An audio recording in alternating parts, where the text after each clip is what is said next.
शिव महापुराण की कथा कहती है, भगवान शंकर का चरित्र कहता है, शिव तत्व कहता है। परमात्मा की भक्ति हो, चाहे रिश्तेदारी हो, चाहे हमारे कोई संबंध हो, चाहे कोई हमारा मित्र हो, सखा हो, दोस्त हो, परिवार हो, ये कुछ भी हो, पर उसमें सबसे ज्यादा जरूरी है आपका विश्वास, आपका भरोसा। कल भी कथा में कहा था कि शिव जी की कथा सुनना सरल है, शिव जी के मंदिर में जाना सरल है, शिव जी को एक लोटा जल चढ़ाना सरल है, भगवान शंकर का गुणगान करना सरल है। पर शिव महापुराण की कथा कहती है कि सबसे ज्यादा कठिन है शिव महापुराण पर भरोसा करना, शिव जी पर भरोसा करना, भगवान की अविरल भक्ति पर भरोसा करना, भगवान के भजन पर भरोसा करना, विश्वास करना।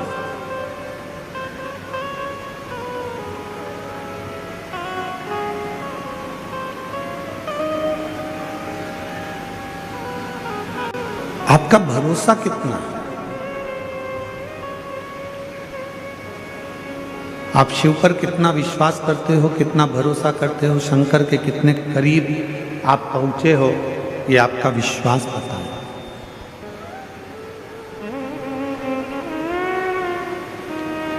एक कथा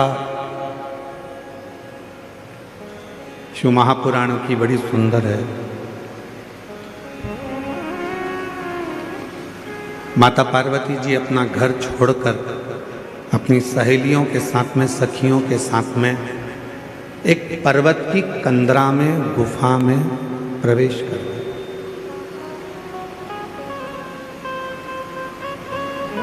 और उसी में माता पार्वती बैठकर शिव जी की साधना करने लगी, भगवान शंकर की भक्ति करने लगी। पहले तप करा, साधना करी,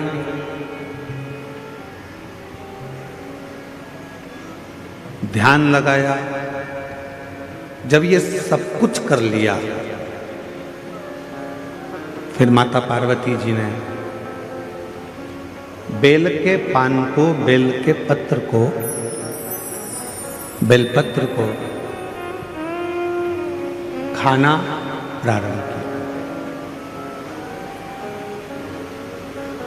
फिर माता पार्वती जी ने बेल का पान, बेल का पत्ता खाना प्रारंभ किया।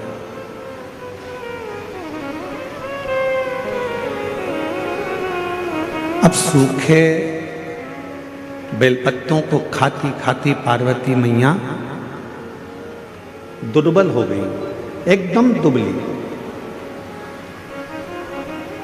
एकदम दुर्बल। पानी भी नहीं पीती, भोजन भी नहीं करती, कोई फल भी नहीं खाती, केवल बेलपत्र को, केवल बेल के पान को, बेल के पत्ते को, बेलपत्र को ही खा रही।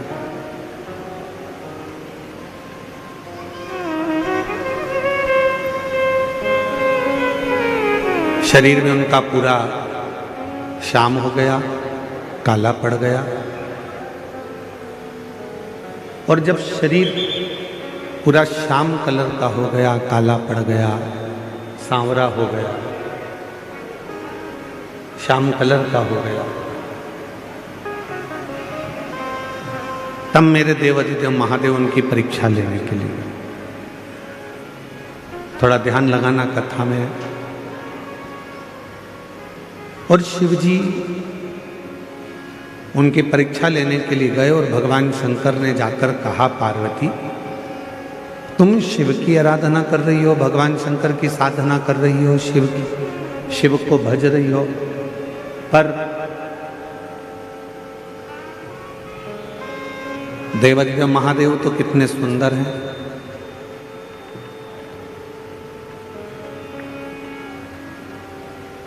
कर्पूर गौरम करुणावतारम संसार सारम भुजगेन्द्र। भगवान शिव तो इतने सुंदर हैं, भगवान शंकर तो इतने सुंदर हैं, इतने सुंदर हैं, और तुम इतनी काली हो गई हो, दुर्बल हो गई हो, पत्ते खाती हो, तो शरीर भी तुम्हारा पूरा दुर्बल हो चुका है, और तुम्हारा पूरा शरीर दुर्बल हो गया।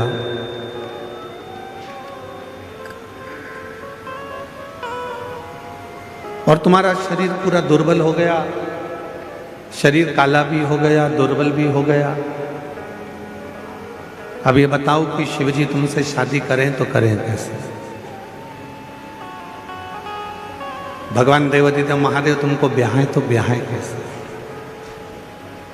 कहाँ वो इतने गोरे और कहाँ तुम इतनी काली? कर्पूर गौरम करुणा संसार सारम भुजगेन्द्र सदा संतं हृदयारविन्दे भवं भवानी सहितं। अब शिवजी तो इतने गोरे हैं, भगवान शंकर तो इतने गोरे हैं, और पार्वती तुम काली हो, कृष्ण वर्ण हो गया तुम्हारा, दुर्बल हो गई तुम,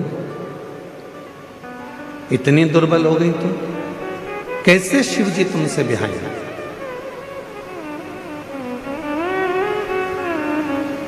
कैसे भगवान शंकर तुमसे शादी करेंगे? कैसे उनका विवाह तुमसे होगा?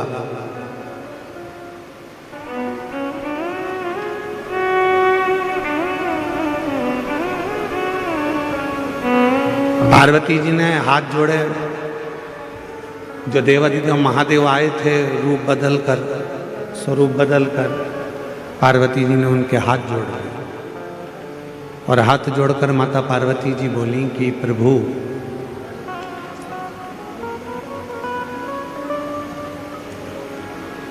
भगवान, ये मेरा विश्वास कहता है, और मेरा दृढ़ विश्वास कहता है, बेलपत्र के पत्ते को खाने से, जब तुम मेरे पास आकर मुझे उपदेश दे सकते हो, ज्ञान दे सकते हो, मुझे समझा सकते हो, तो ये मेरा विश्वास कहता है कि एक ना एक दिन बेलपत्र का पत्र मेरे मुख में अगर जाता रहेगा तो मेरे भीतर की इंद्रियां संयमित रहेंगी, और जब भीतर की इंद्रियां संयमित रहेगी तो एक ना एक दिन मेरा महादेव भी मेरे पास में मुझे वरने के लिए जरूर आएगा।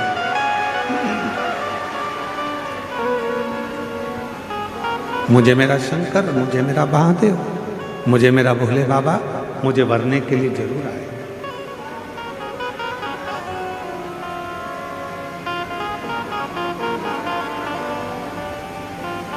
शिव महापुराण की उमा संहिता कहती है, शंकर जी पे चढ़ा हुआ जल का आचमन, शिव जी पे चढ़े हुए जल का प्रोक्षण,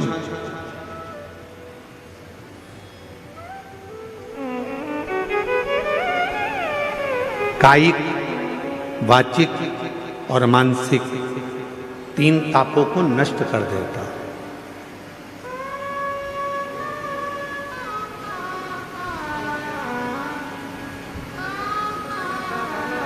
तीन तापों को मिटा देता है,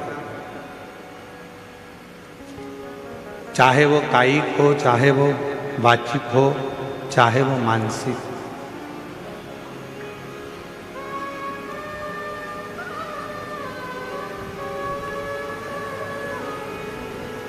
और कोई ये ना कहे कि केवल सीहोर वाले महाराज जी कहते हैं कि शंकर जी पे चढ़ा हुआ जल पीना चाहिए। हम आप सबसे कहेंगे, जितने आस्था चैनल पर सुन रहे हैं, जितने तीनों पंडालों में और पंडालों के बाहर जितने भक्त बैठे हैं, पीछे गेट के बाहर, इधर वहाँ जहाँ तहाँ भक्त बैठे हैं, उन सब से एक बात कहेंगे, आप हमारी बात पर भी भरोसा मत करो। आप तो गीता प्रेस गोरखपुर की शिव महापुराण लेकर आओ और उस शिव महापुराण को घर पर एक बार पढ़ कर देखो। उसमें आपको मिलेगा कि शंकर जी पे चढ़े हुए जल का जो आचमन कर लेता है वो फिर संसार सागर में जन्म नहीं लेता, उसकी मुक्ति हो जाती है, मोक्ष।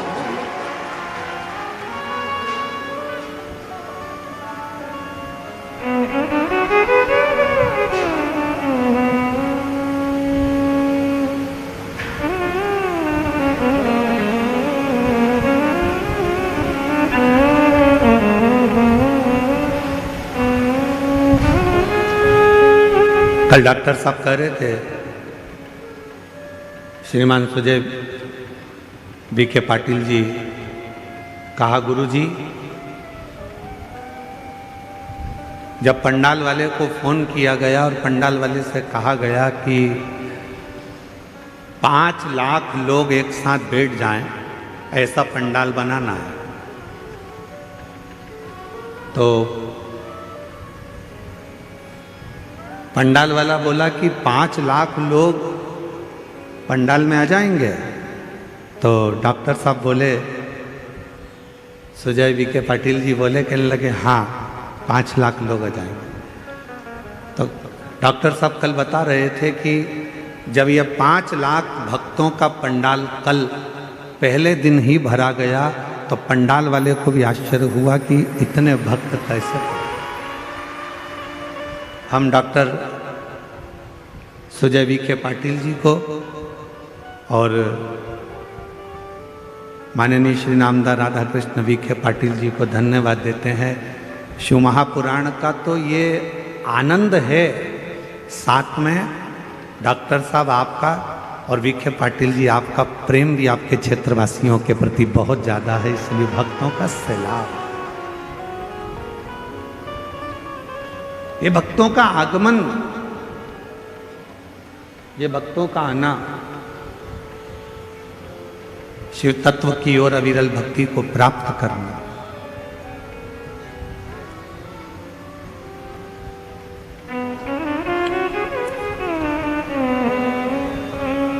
तुमरुका जी ने तो चंचुला देवी को कहा था कि चंचुला, शिव महापुराण की जो कथा है, शिव महापुराण की जो कथा है, ये कथा भी शिव को चढ़ा हुआ जल है, भगवान शंकर को समर्पित किया हुआ जल है। बाहर का रिटर्न आ रहा है पूरा चौंगों का।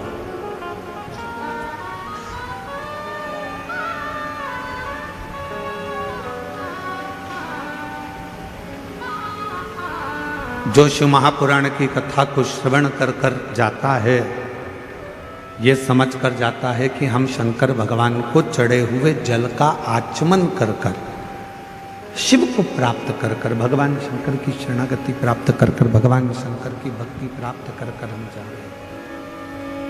ये प्रेशर बढ़ाओ ना यहाँ का मंच का। हम शिव की अविरल भक्ति को प्राप्त कर कर जा रहे हैं।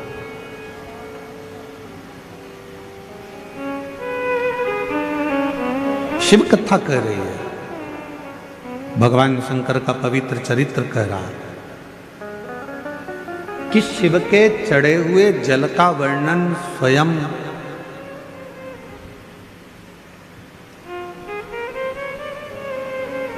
यमराज की जो धर्मपत्नी है, यमराज की जो धर्मपत्नी है जिसका नाम है धुमोरना। क्या नाम है उसका? धुमोरना। फिर से बोलो आप लोग, आवाज नहीं आई, डबल से बोलो, धुमोरना। ये यमराज की धर्मपत्नी,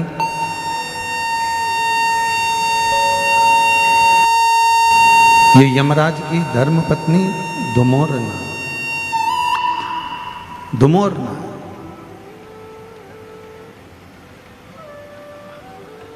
और यमराज की धर्मपत्नी धुमोरना ये जल के महत्व को एक बार स्वयं ने धुमोरना ने पूछा था।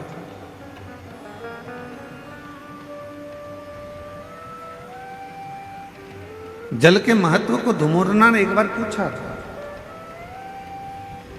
शिव महापुराण की कथा कहती है कि एक बार धुमोरना ने शंभु शरणे पड़ी मांगो रे दुख काटो दया करी ने दर्शन आपो शंभु शरणे पड़ी मांगू घड़ी दुख काटो दया करी धुमोरना ने एक बार देखा यमराज की साक्षी में भैंसे को।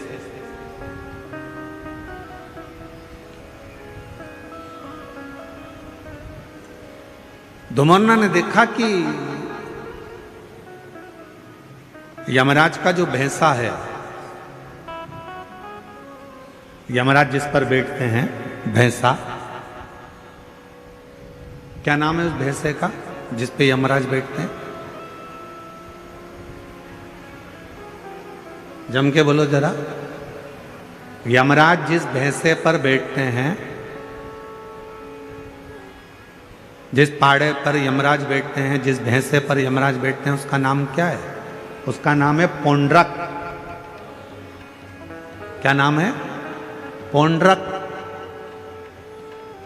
तो एक बार धुमोरना ने उस पौंड्रक को देखा, उस भैंसे को देखा कि भैंसा क्या करता है कि यमराज प्राण खींचते हैं और प्राण खींचकर किसी को लेकर जाते हैं और भैंसा उसको खूब त्राड़ देता है, उसको खूब मारता है, सींग से रोनता है, पांव से कुचलता है, उसको परेशान करता जाता है। भैंसा उसको खूब परेशान करता है। पर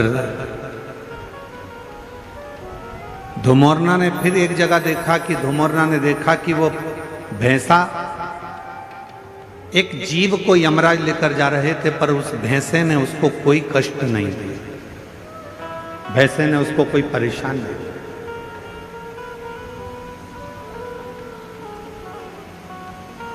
अब किसी को तो भैंसा मारता था और किसी को नहीं मारता था, किसी को कष्ट देता था, किसी को नहीं देता था। धुमोरना के मन में, यमराज की धर्मपत्नी के मन में यह बात अड़, और यमराज की धर्मपत्नी के मन में यह बात अड़ी, और यमराज की धर्मपत्नी ने विचार करा आखिर ये हो क्या रहा। जब यम की आज्ञा है कि कष्ट देना है तो देना चाहिए, फिर ये भैंसा किसी को कष्ट देता है, किसी को नहीं देता है, किसी को अच्छा रखता है, किसी को बुरा रखता है, आखिर ऐसा हो क्यों रहा।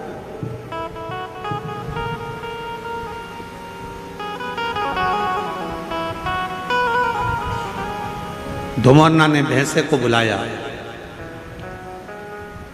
और भैंसे को बुलाकर धुमोरना ने कहा, क्यों रे पौंड्रक, ये बता कि किसी किसी को यमराज जब खींच कर लेकर जाते हैं, प्राण जब छूटते हैं, तो किसी को तो तू बहुत कष्ट देता है, किसी को तो तू खूब मारता है, कष्ट देता है, परेशान करता है, उसको खूब खूब रोनता है, पाँव से भी रोनता है, सींगों से भी रोनता है, किसी किसी को तो बहुत कष्ट देता है। धुमोरना बोली कि पौंड्रक, भैंसे, और किसी किसी को तू मारता ही नहीं है, कष्ट भी नहीं देता, आखिर ऐसा क्यों, किस लिए? तो भैंसे ने कहा धुमोरना से, माताजी, जब भगवान देवाधिदेव महादेव का रुद्र अवतार हुआ,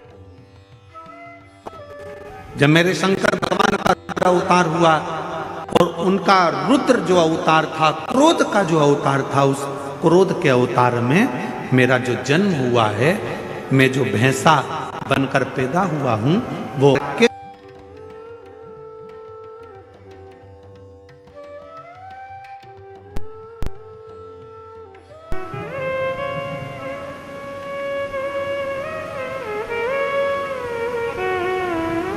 और मेरा जन्म हुआ रुद्र की जंघा से।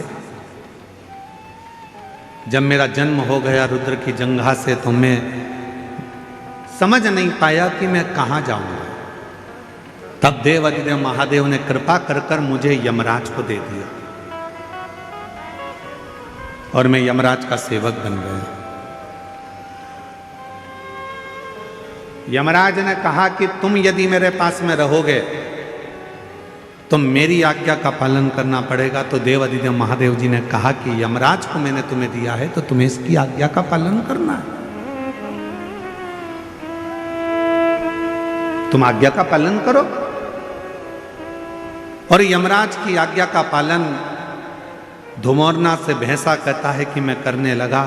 पर शिवजी ने मुझे कहा कि ए पौंड्रक, एक बात सुन, तू यमराज का भैंसा जरूर बनेगा, तू यमराज के पास जरूर रहेगा, पर एक काम करना, तुझे मैंने जन्म दिया है, मेरी जंघा से तू उत्पन्न हुआ है। रुद्र कहते हैं यदि कोई संसार का मनुष्य, पशु, पक्षी, जानवर, जलचर, थलचर, कोई मानव, उसके शरीर में अगर शिवलिंग पर चढ़ा हुआ जल, शंकर का चढ़ा हुआ जल यदि उसके शरीर पर कहीं लगा हो या उसके मुख में शंकर का चढ़ा हुआ जल पड़ा हो तो उसे तो त्राण मत देना, उसे कष्ट मत देना, उसको सीधे मार्ग से लेकर, उसको तू त्राण मत देना, उसको तू कष्ट मत देना, उसको तू सीधे मार्ग से लेकर, उसको तू परेशान मत करना।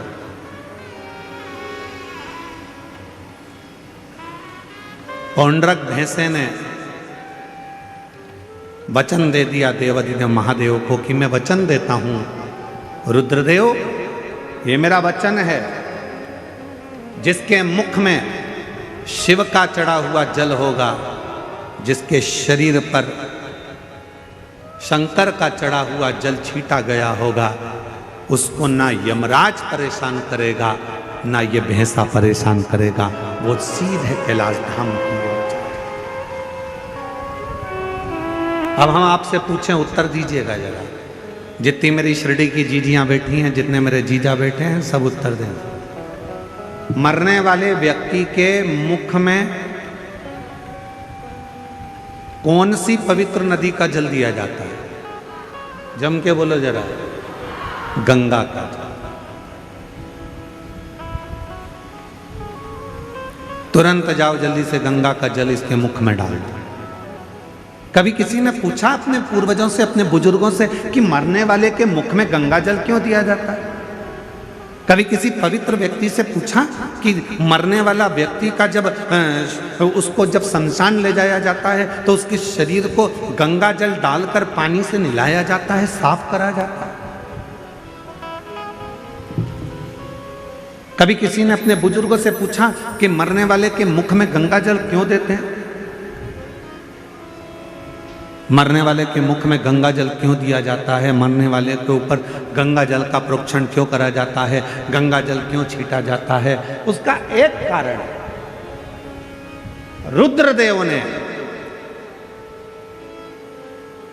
जिस भैंसे पर यमराज बैठते हैं वो पौंड्रक भैंसा, रुद्रदेव ने उस भैंसे को कहा था अगर किसी के शरीर पर शिव का चढ़ा हुआ जल हो या मुख में शंकर का जल हो तो उसको तू यम की कैद मत देना। गंगा जल कहाँ चढ़ा है? शंकर की जटा पर। तो गंगा का जल कहाँ से निकलता है? शिव की जटा से। तो शंकर का चढ़ा हुआ जल ही गंगा जल है। इसलिए जब गंगा जल किसी को दे दिया जाता है, उसके शरीर में गिर जाता है, उसके मुख में पड़ जाता है, फिर वो त्राण नहीं भोगता, उसे कष्ट नहीं, उसे परेशानी नहीं।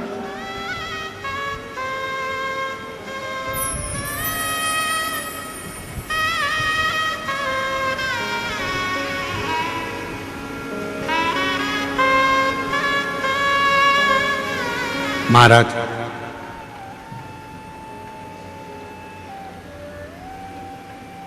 पहले ऐसा नियम था, अब आजकल तो बहुत सारे नियम बदल गए। पहले कोई मानसरोवर जाता था तो मानसरोवर का जल लेकर आता था तो अपने आसपास में थोड़ा थोड़ा जल देता था। बोलो बोलो दीदी, सही है गलत है? कोई गोदावरी स्नान करने के लिए जा रहा है तो माँ गोदावरी का जल लेकर आ रहे हैं तो थोड़ा थोड़ा आसपास में बांटते थे। कोई हरिद्वार गया, गंगा जी का जल भरकर लाया तो गंगा जी का जल आसपास में बांटते थे। पहले ऐसा नियम था। अब बीच में लोगों ने ये नियम बंद कर कर गिफ्ट बांटना चालू कर दिया। हम केदारनाथ जी गए थे, तुम्हारे लिए गिफ्ट लेकर आए। हम हरिद्वार गए थे, तुम्हारे लिए गिफ्ट लेकर आए। हम शिरडी गए थे, तुम्हारे लिए गिफ्ट लेकर आए। फिर गिफ्ट का काम बंद हुआ तो लोगों ने फिर प्रसाद देना चालू करा।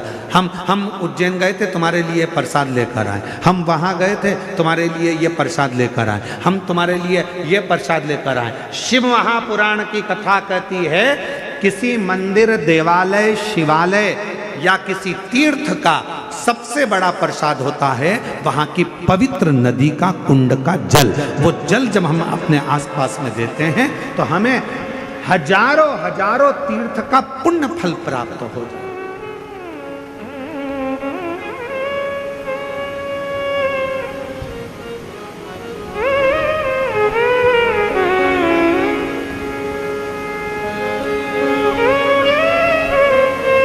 उस तीर्थ का जो जल है वो सबसे ज्यादा पवित्र। कहां गए थे भैया?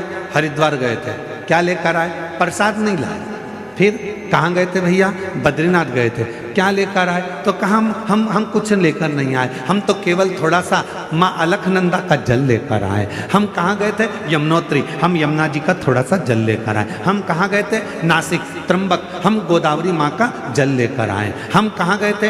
तो ओमकारेश्वर, हम माँ नर्मदा का जल लेकर आए। हम कहाँ गए थे? उज्जैन महाकाल। क्या लाए? थोड़ा सा क्षिप्रा महारानी का जल लेकर आए। हम कहाँ गए थे? प्रयागराज। क्या लाए? त्रिवेणी का जल लेकर आए। उस जल की महत्वता, पर लोगों ने उस जल की महत्वता को कम कर दिया। कहाँ गए थे? मानसरोवर। क्या लेकर आए? शिव जी का मानसरोवर का जल लेकर आए। थोड़ा थोड़ा सा जल, भले एक बूंद दिया जाए, पर वो जल में दूसरा जल मिलाकर उस जल को जब वितरण किया जाता है तो शास्त्र कहता है जो मानसरोवर नहीं गया, जो उज्जैन नहीं गया, जो हरिद्वार नहीं गया, जो काशी नहीं गया, जो त्र्यंबक नहीं गया, अगर वहाँ का जल, पवित्र नदी का जल, कुंड का जल यदि हमारे घर में आ जाता है, हम भले उस स्थान पर नहीं गए, पर वो जल का जब हम प्रोक्षण करते हैं, आचमन करते हैं, तो हमें उसी तीर्थ का पूरा पुण्य फल उसी क्षण प्राप्त हो जाता है।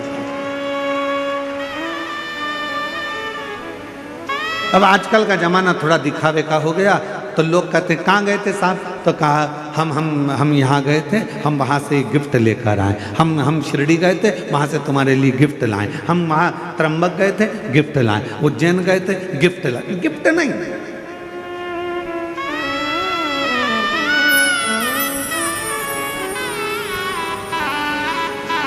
अभी कथा में हमने कहा था, जलगांव की कथा में, कि करवा चौथ पर तुम्हारा पति तुमको गिफ्ट दे,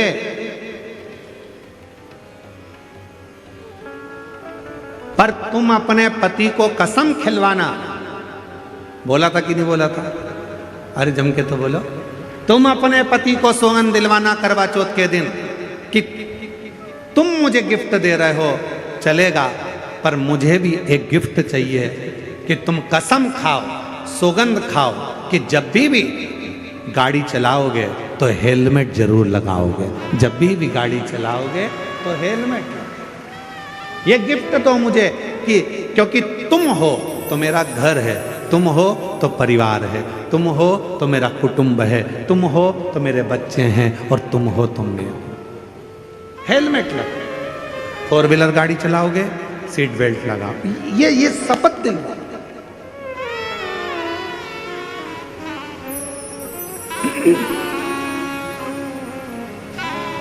और मैंने तेरे ही भरोसे बाबा, तेरे ही भरोसे हवा बिच उड़ती जावा, बाबा डोर हर तो छड़ी में कटी जावागी, भोले शंभो मैं तेरी पद हवा विच उड़ती जावांगी, बाबा डोर हल तो छड़ी नाम कटी जावागी, भोले मैं तेरी पद शंभो मैं। तेरी पद सबसे बड़ा गिफ्ट है, सबसे बड़ा दान है तीर्थ का जल जो तुम लेकर आए हो, वो तीर्थ के जल को सबको दे।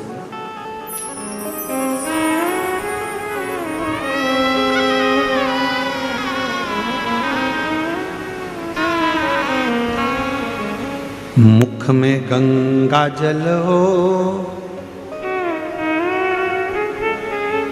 ब्रज का बंसी बट हो,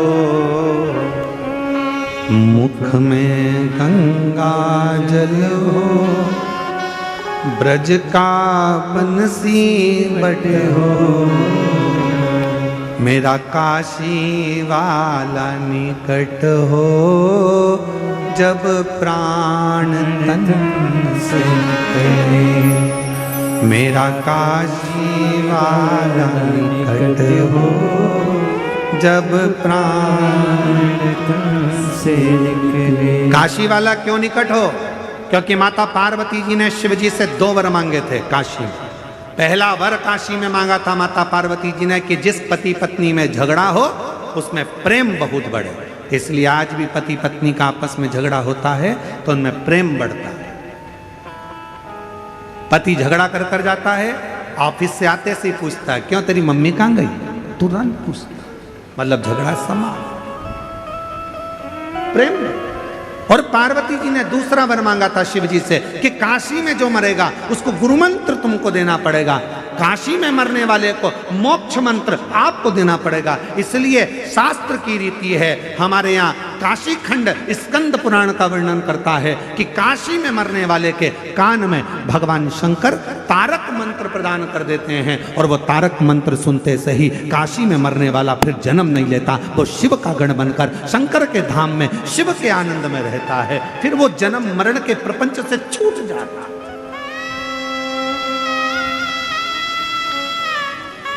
फिर वो जन्म मरण के प्रपंच से मुक्त हो गए, मुक्त।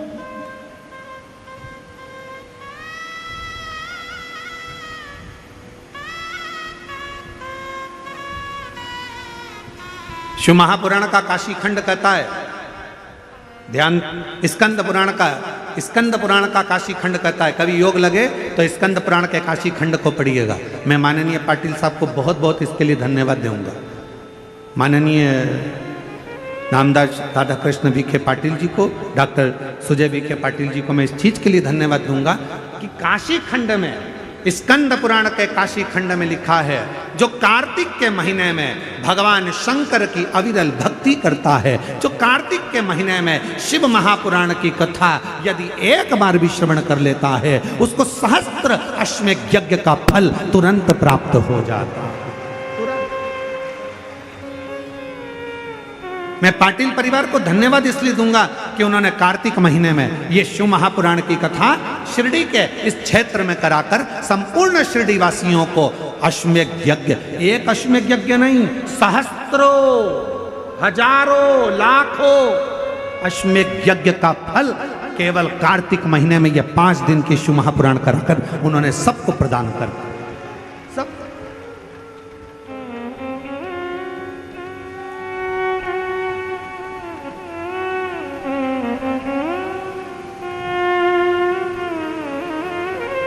जब डॉक्टर सुजय विखे पाटिल जी कथा लेने के लिए सीहोर आए थे तो उस समय पर बता रहे थे, उनको 2-3 तारीख बताई गई, पर उन्होंने जो तारीख चुनी वो कार्तिक के महीने की चुनी। तो हमको भी आश्चर्य हुआ कि जरूर माता पिता के संस्कार इतने प्रबल हैं कि कार्तिक के महीने की अगर तारीख चुनी है तो उसमें फल, तो ये श्रेष्ठता हुआ।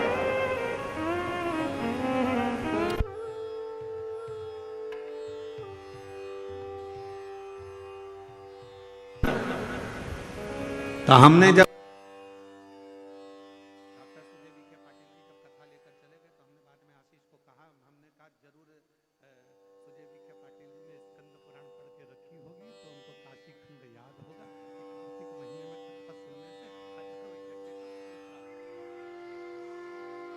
हमने कहा जरूर उनको ये बात का ज्ञान होगा कि कार्तिक महीने में एक कथा भी यदि कोई दिल से श्रवण कर लेता है, शिव नाम ले लेता है, शंकर का स्मरण कर लेता है, शिव नाम की स्तुति कर लेता है, शंकर का अविरल भक्ति को धारण कर लेता है। शिव महापुराण की कथा कहती है, भगवान शंकर का चरित्र कहता है।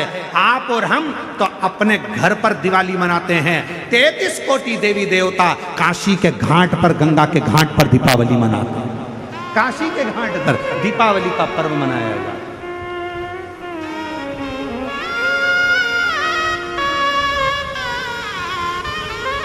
शिव धाम में, भगवान शंकर के धाम में, काशी में, शंकर के अविरल धाम, हम तो आपसे भी कहेंगे आपके घर के आसपास में जो शंकर का मंदिर हो ना, दीपावली के दिन शंकर के मंदिर में जाकर दीपदान जरूर करना। दीपावली के पर्व पर शिव मंदिर में जाकर उसके आसपास में दीप जरूर लगाना। क्यों? आपको वही फल प्राप्त होगा जो काशी में देवताओं ने दीप जलाकर प्राप्त किया, वही।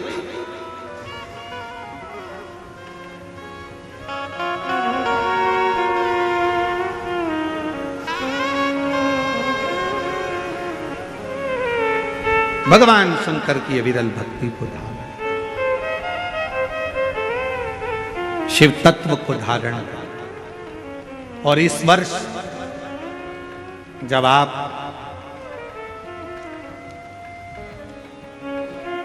बीस अक्टूबर को दिवाली मनाएं और 20 तारीख को जब आप दीपावली का पर्व मनाएंगे, हमारे यहाँ भी दीपावली कुबेरेश्वर धाम पर 20 तारीख की है, खजाना रहता है। ऐसा ही क्रम दीपावली पर्व का रहता है। तो 20 तारीख को जब आप दीपावली मनाएं, तो इस वर्ष सबको कहूंगा, जितने भी आस्था चैनल पर कथा सुन रहे हैं, जितने फेसबुक यूट्यूब पर कथा श्रवण कर रहे हैं, यदि आपकी जिंदगी में 4 दिन दुकान चल रही है, 4 दिन बंद पड़ी है, व्यापार थोड़े दिन चलता है, थोड़े दिन बंद हो जाता है, आपके विद्रोही, आपके दुश्मन आप पर कहीं ना कहीं से इधर से उधर से वार कर रहे हैं, या आपका लक्ष्य आपको प्राप्त नहीं हो रहा, कोई बहुत मेहनत करता है तो भी लक्ष्य नहीं मिल पा रहा, जहां तक आपको पहुंचना है वहां तक यदि आप नहीं पहुंच पा रहे हैं, तो इस दीपावली पर जब आप 20 तारीख को दीपावली का पर्व मनाएं, तो 20 तारीख को दीपावली के पर्व के दिन शंकर भगवान को स्पर्श कराकर एक बेलपत्र लेकर जरूर अपने घर पर आए, और जहां पूजन कर रहे हैं उस बेलपत्र को एक प्लेट में अवश्य रखें, उस पर हल्दी और कुंकू उस पर अवश्य चढ़ाएं। एक चावल का दाना लाल कर, एक चावल का दाना पीला कर उस बेलपत्र पर अवश्य चढ़ाएं, और उस बेलपत्र को अपने पास में 1 वर्ष तक संभाल कर रखना। फिर अगले साल आप और हमें बताना कि उस बेलपत्र ने आपको मंजिल तक पहुंचाया कि नहीं पहुंचाया, आपको लक्ष्य प्रदान कराया कि नहीं। कई लोग रहते हैं, बहुत मेहनत करते हैं, बहुत परिश्रम करते हैं, सब चाहते हैं कि ये व्यक्ति इतने स्थान पर बैठे, इसको ये पद मिलना चाहिए, इसको ये कुर्सी मिलना चाहिए, इसको ये जगह मिलना चाहिए, इसको वहां तक पहुंचना चाहिए, इस व्यक्ति को तो इस पद पर पहुंचना चाहिए पर नहीं पहुंच पाता, इस व्यक्ति को तो वहां तक पहुंचना है पर ये नहीं पहुंच पाता। एक बेलपत्र का प्रयोग कर देते, अगले वर्ष बात करेंगे कि मेरे भोलेनाथ ने आपका हाथ पकड़कर आपको उस मंजिल तक भेजा कि नहीं भेजा।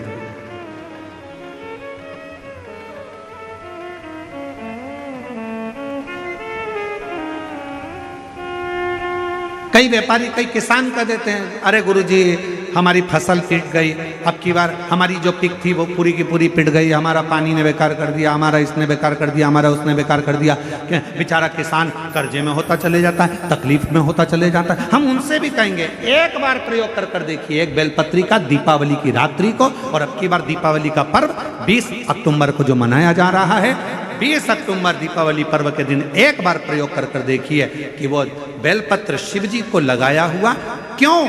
क्योंकि भगवान शंकर ने माता लक्ष्मी को जब भगवान विष्णु को दिया था, क्योंकि माता लक्ष्मी की माँ ख्याति देवी तो लक्ष्मी जी का विवाह शिव जी से करना चाहती थी, पर शंकर जी ने मना कर दिया था कि मैं विवाह नहीं करूंगा, इनको तो नारायण को दे दो। तो लक्ष्मी जी को भगवान शंकर ने जब यहाँ आया, तब माता लक्ष्मी ने वर दिया, भगवान शंकर से प्रार्थना करी, आप मुझे आज्ञा करो। शंकर भगवान ने कहा, जिस दिन तुम पृथ्वी पर भ्रमण करने के लिए आओ, और जिस स्थान पर बेलपत्र विराजमान हो उस स्थान पर तुम सदा विराजमान हो जाओ।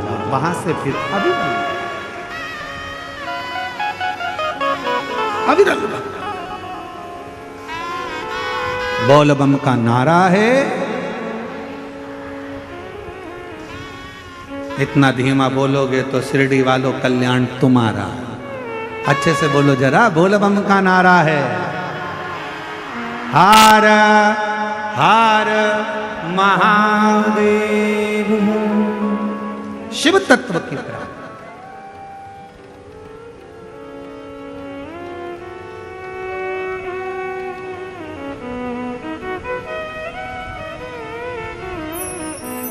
भगवान देवादिदेव महादेव के दरवाजे पर दीप अवश्य।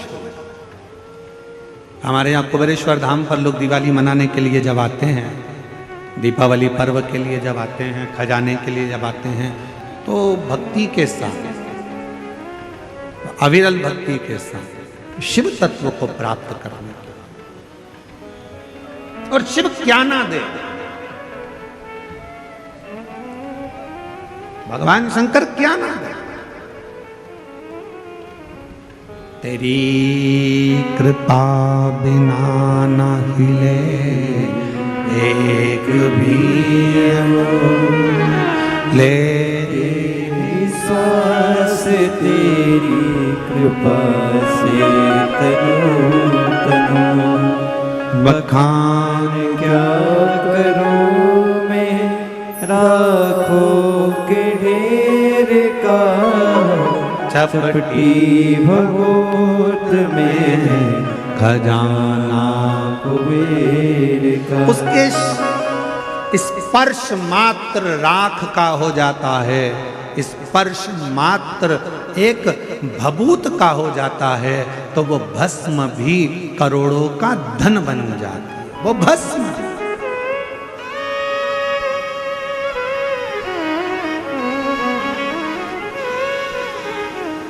इसलिए शिव महापुराण की कथा कहती है, एक लोटा जल सारी समस्या का।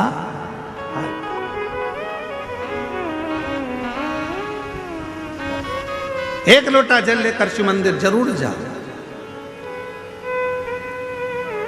वो कहे शिव महापुराण मध्ये एक लोटा पाणी घेऊन खूपचा महत्व आहे।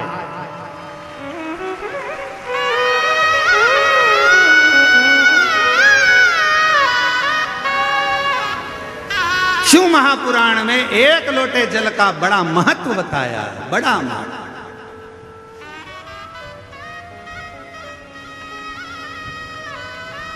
शिव पिंडीचा एक लोटा पाणी घेऊन, जो एक लोटा जल शंकर की पिंडी पर जल चढ़ा देता है, उसका खूब खूब खूब खूब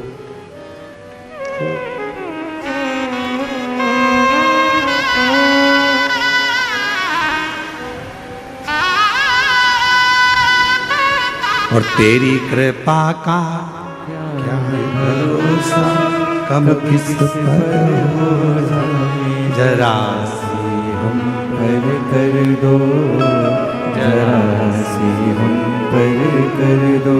तेरी कृपा का क्या है भरोसा, कब किस पर हो जाए। जरा सी हम पर कर दो, जरा सी हम पर कर दो। जिस पर भी हो गई तेरी कृपा करुणा, वो भव पार हुआ, भव पार हुआ। पापी हो चाहे जितना, उसका भी बाबा उद्धार हुआ, उद्धार हुआ। गिद्ध अजामिल गणिका जैसे तेरे मन को भाए। जरा सी हम पर कर दो, जरा सी हम पर कर दो। तेरी कृपा का क्या है भरोसा कब किस पर हो जाए, जरा से हम पर कर दो, जरा पर कर दो। तेरी कृपा का क्या है भरोसा कब किस पर हो जाए, जरा से हम पर कर। ये उसकी उदारता है, ये उसकी करुणा है, ये उसकी कृपा है, ये उसकी दया है। आप दिल से उसको पुकारो, वो दिल से झोली भरता है।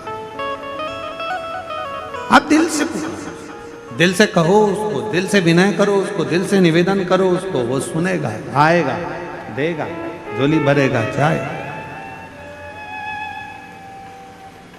तो शंकर भगवान पर चढ़े हुए जल की महत्वता शिव महापुराण की कथा कहती है। भगवान शंकर का पवित्र चरित्र कह रहा है कि मरने वाले व्यक्ति के मुख में गंगा जल क्यों दिया जाता है। आपके बच्चे पूछें, आपके रिश्तेदार पूछें तो उनको बताना कि शिव महापुराण में वर्णन आता है, स्वयं यमराज की धर्म पत्नी धुमोरना ने यह प्रश्न स्वयं जिस पर यमराज बैठते हैं उस भैंसे से, उस पौंड्रक से पूछा, भैंसे से कि तू किसी को कष्ट देता है, किसी को नहीं देता।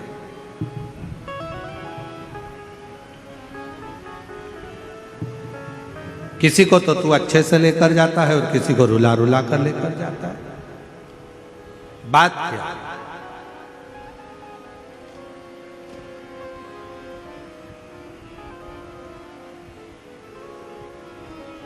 क्या बात है?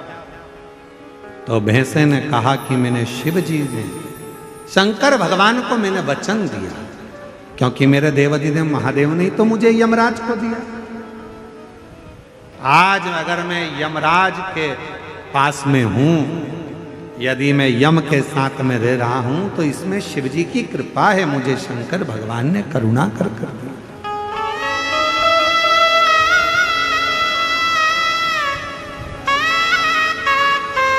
ये शिव की उदारता से मुझे मिला।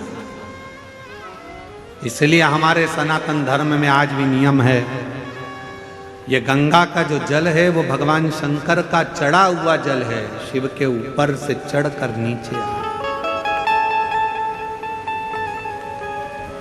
कई लोग हमारा बहुत विरोध जब करते हैं तो विरोध में कह देते हैं कि शिव जी पे चढ़ा हुआ जल मत पियो।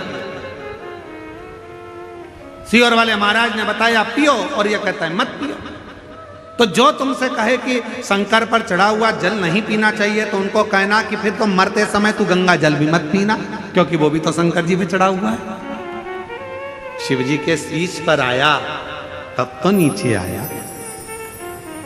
शिव महापुराण की कथा कहती है कि धुमोरना से, यमराज जी की धर्म पत्नी से स्वयं भैंसा कह रहा है, वो पौंड्रक भैंसा कह रहा है कि शिव की कृपा, शंकर की। कहा जिसके ऊपर शंकर का चढ़ा हुआ जल का प्रोक्षण हो, जो शिव का चढ़ा हुआ जल का आचमन कर ले, कहा उसको फिर कोई नरक के भोग ना भोगना।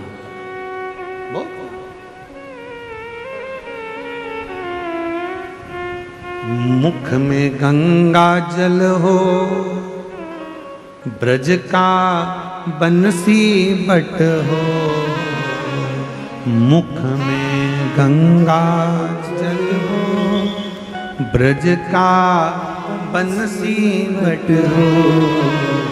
मेरा काशी वाला निकट हो, जब प्राण तन से निकले। मेरा काशी वाला निकट हो, जब प्राण तन से निकले।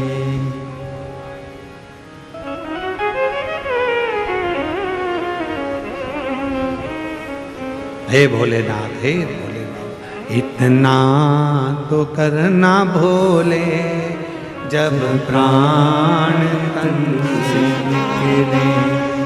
इतना तो करना भोले जब प्राण से निकले। बाबा इतनी कृपा करना, हम हो सकता है प्राण छूटते समय हम काशी ना हो,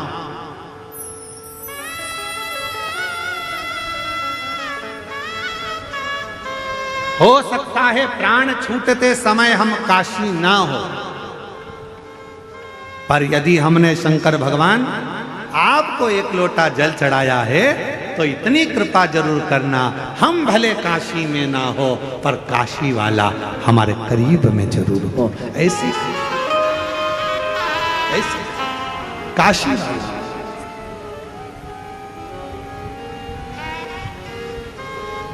ये कृपा करना, ये करुणा करना, ये दया करना।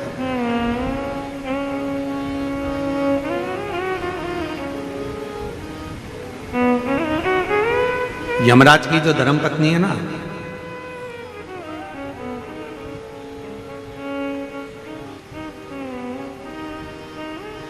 ये शिव की बड़ी उपासक है।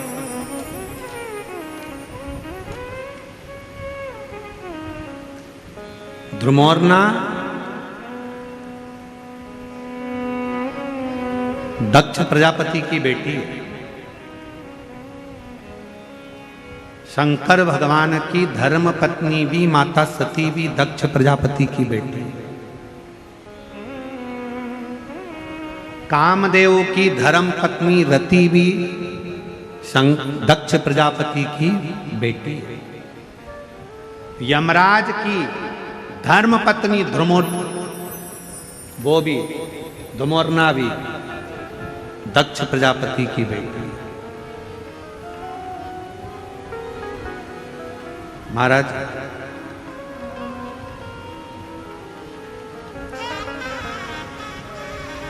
एक कथा बड़ी अच्छी आती है धुमोरना के विवाह की। बड़ा सुंदर प्रसंग आता है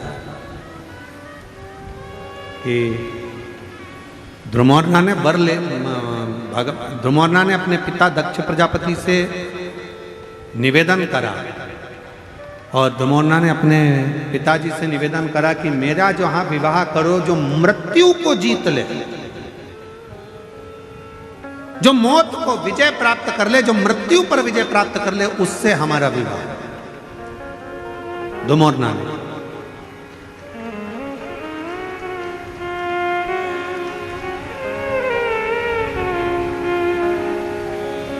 अपने पिताजी से कह रही है ध्रुमोरना, दक्ष प्रजापति से कह रही है ध्रुमोरना, कैसी कृपा करिए हमारा विवाह वहां हो जो मृत्यु पर विजय प्राप्त कर ले। तो इतने में दक्ष प्रजापति ने विचार करा, ठीक है अगर आप ऐसा कहते हो तो आपके लिए हम वही वर ढूंढेंगे जो मृत्यु पर विजय प्राप्त कर ले। तो उनके लिए उसी समय पर दक्ष प्रजापति ने यमराज को लाकर खड़ा कर दिया। तो ध्रुमोरना ने देखा कि यमराज इसका तो पूरा स्वरूप बड़ा कृष्ण है, काला है और भयंकर स्वरूप है। तो इतने में ध्रुमोरना ने कहा कि पिताजी इनसे विवाह, तो कहा ये यमराज है, इससे विवाह कर लीजिए। ध्रुमोरना ने अपने पिताजी का कहना माना, हाँ भर ली।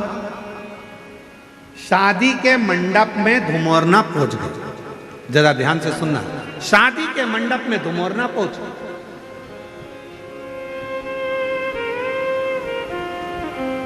और शादी के मंडप में जैसे ध्रुमोरना पहुंची, यमराज बाजू में पास में आकर बैठा और यमराज से ध्रुमोरना ने मुस्कुराकर कहा कि आज मुझे बड़ी प्रसन्नता हो रही है कि मुझे जो पति मिला है वो मृत्यु पर विजय प्राप्त करने वाला है, मृत्यु पर विजय। इतने में तुरंत यमराज ने कहा, ध्रुमोरना तुम्हें गलतफहमी हो रही है, मैं मृत्यु पर विजय प्राप्त नहीं करता हूं, मैं व्यक्ति